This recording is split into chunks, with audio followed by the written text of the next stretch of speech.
guys, welcome back to the Hoopty Hay Balers. Today we're in the kitchen and we're going to try to make some breakfast sausage out of some pork trimmings we have from when we butchered our pigs last month. So this is just one of our regular Food Network knives. I bought this set a few years ago and they do okay for the price that I paid, but you can see that it really makes me work to get through some of this fat. I've sharpened it once already. I find that I have to sharpen these often. We paid a little bit more for this. This is a Victorinox boning knife, and it is just, it handles so good, and it's just, it just cuts through this stuff like butter. This one we got from the Bearded Butcher's website. It's because I heard about it from them, and I have not had to sharpen this yet since we've opened it. We have processed a couple chickens with it.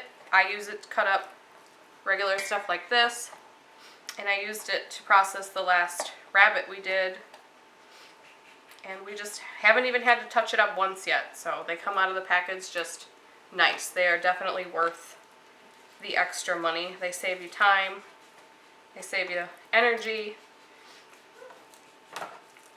and a sharp knife just tends to be a safer knife.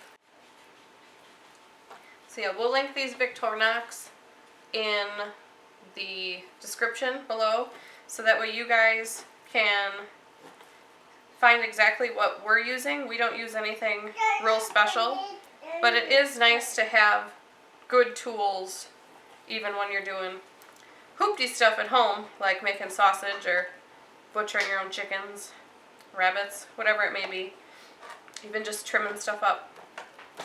Because we just want to inspire you guys to know that you guys can do it too. You guys can do it yourself too.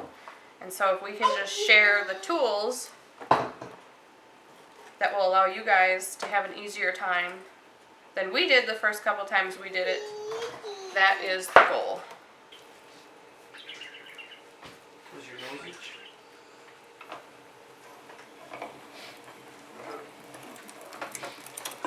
Oh.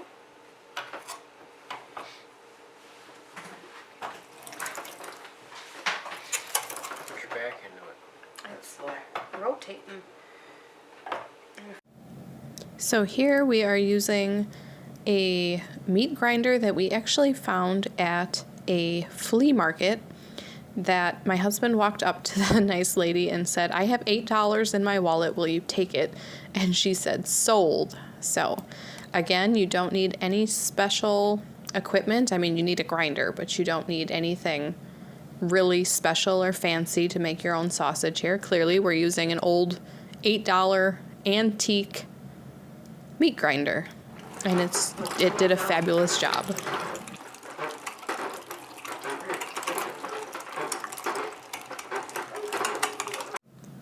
Alright here guys, so I will be sure to put this recipe in the description below in case you want to try this yourselves.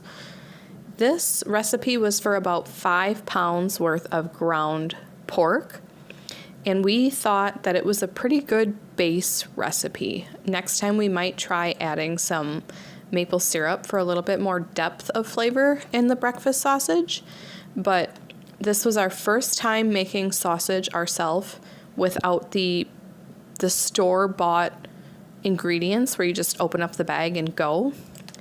So we thought it was a pretty good base recipe, and we will definitely use it again.